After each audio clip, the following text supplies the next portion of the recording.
Bienvenue dans le podcast Loher, le podcast qui vous permet de démystifier le droit et de le rendre accessible dans votre aventure entrepreneuriale en tant qu'entrepreneuse. Parce que dans Loher, on pense que le droit et l'avocat doivent être les alliés de la réussite entrepreneuriale des femmes. On parlera donc d'entrepreneuriat, de cerveau reptilien, de contrat, de sororité ou encore de Beyoncé. Bonne écoute à toutes! Hello à toutes et bienvenue dans Loher, le podcast qui parle juridique, argent et protection pour toutes les femmes qui entreprennent. Moi, c'est Estelle B, avocate en droit des affaires et en droit des sociétés. Je vous aide à créer un business solide, rentable et qui vous protège comme il le faut. Aujourd'hui, on va parler d'un sujet qui revient tout le temps en consultation, surtout lorsqu'on vient me voir pour parler de statut juridique ou encore de protection par les contrats que vous souhaitez mettre en place. C'est un sujet qui vous empêche littéralement de dormir. C'est la question des prix que vous pouvez pratiquer en tant que freelance. Que vous soyez au TJM, que vous facturiez à l'heure ou encore au forfait, il y a une crainte récurrente qui vient de votre part en tant qu'entrepreneur et qui va revenir tout le temps. C'est le fait de se dire que si vous pratiquez des prix trop élevés, vous n'aurez plus de clients ou que vous perdrez des clients si vous augmentez trop vos prix. Alors évidemment, le sujet de la fixation des prix, c'est vraiment un sujet sur lequel plein de créateurs de contenu se sont déjà exprimés et je suis sûre que vous pourrez en trouver sur d'autres podcasts. Moi, dans mon podcast, dans l'épisode qui va suivre, j'aimerais surtout vous alerter sur les vrais dangers lorsque vous pratiquez des prix beaucoup trop bas. Le vrai danger, donc, ce n'est pas de perdre des clients ou de ne pas en avoir, c'est le fait de perdre votre autonomie financière ou de perdre l'occasion d'avoir une bonne retraite pour vous plus tard. Allez, tout de suite, on démonte le mythe du « si mon prix est trop élevé, je n'aurai plus de clients ». Alors, c'est quoi concrètement ce mythe de la freelance trop chère ?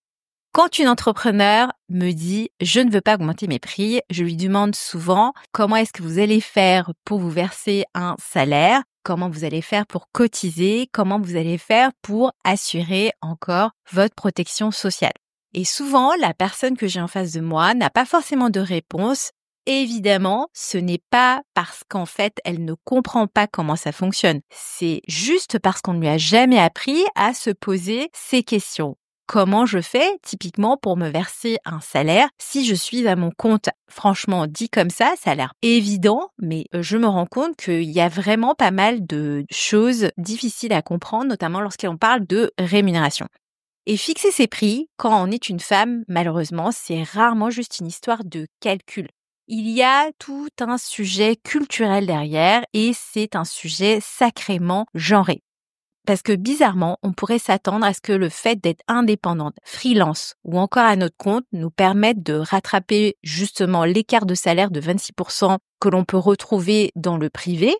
Après tout, si on peut fixer nos prix de manière libre, est-ce qu'on n'arriverait pas à mieux facturer et de fait avoir une rémunération plus intéressante que dans le privé? Alors malheureusement, ce n'est pas du tout le cas.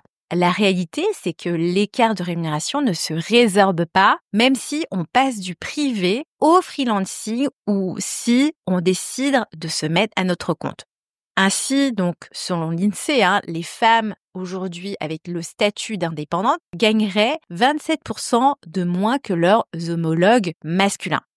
Et évidemment, les causes sont diverses, mais l'un des sujets, c'est aussi le fait de fixer des prix beaucoup plus bas que la moyenne pour réaliser des prestations équivalentes que factureraient nos homologues masculins. Pourquoi cette problématique de fixation de prix beaucoup trop bas? Parce qu'on nous a appris à être sympa, à être abordable, à ne pas faire de vagues ou encore à commencer petit. Pendant que, évidemment, nos collègues masculins alignent des prix 3 fois plus élevés et ce sans sourciller. Résultat, on s'épuise à la tâche pour des revenus qui, quelquefois, ne permettent pas aux femmes ni de vivre confortablement, ni de bien cotiser pour leur retraite ni évidemment d'investir parce que évidemment, si on souhaite investir, encore faut-il avoir de l'argent de côté pour pouvoir le faire. Et c'est là qu'on comprend, ce n'est pas juste un problème donc de business, c'est également un problème de société parce que les biais genrés ont évidemment la vie dure. Quand on est une femme et qu'on décide d'être entrepreneur, il faut être conscient que potentiellement, il y aura un sujet, un problème sur la fixation de ses propres prix lorsqu'on devient freelance ou indépendante. Vous allez me dire, mais c'est bien beau de se dire ça, mais concrètement, si je n'arrive pas à augmenter mes prix, si je n'arrive pas à me dire qu'il faut que je facture plus, quelles sont concrètement les conséquences? Alors évidemment, facturer peu, à court terme, c'est évidemment gagner moins et être moins riche que les hommes.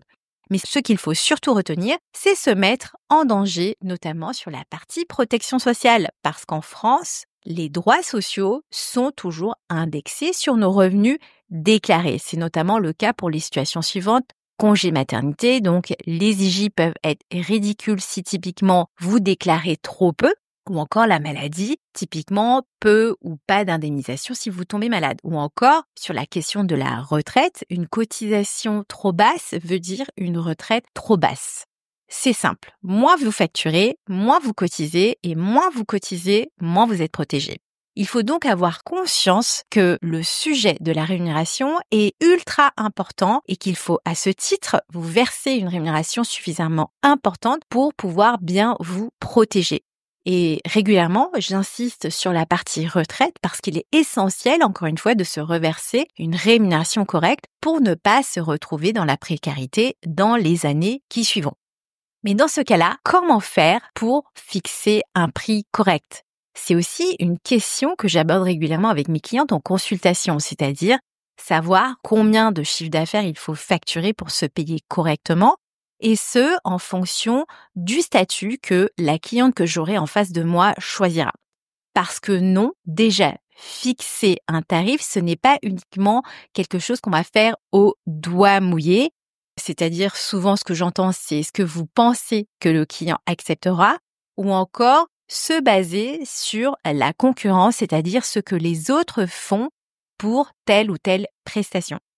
Le tarif, votre prix, c'est une donnée stratégique qui doit être basée sur, premièrement, vos besoins financiers réels, c'est-à-dire combien vous devez gagner pour vivre décemment, c'est-à-dire d'abord votre rémunération. Deuxièmement, elle doit être basée sur vos charges sociales, c'est-à-dire les cotisations, les impôts ou encore les URSSAF. Votre prix devra également être basé sur vos frais professionnels, outils, abonnements, prestataires, etc. Mais également votre temps disponible. Si vous bossez 4 jours par semaine parce que vous souhaitez avoir vos mercredis, vos prix doivent intégrer cette contrainte. Donc, petit calcul rapide. Si vous souhaitez, par exemple, gagner 2 000 € net par mois avant paiement de votre impôt sur le revenu et que vous êtes en société, typiquement en EURL, il vous faudra rajouter environ 40%, voire 45% de charges sociales qui sont donc calculées sur votre rémunération. Résultat, il faudra générer au moins 1 300 € bruts par mois. Et encore, si sans compter les frais professionnels comme les outils, les abonnements ou encore les prestataires.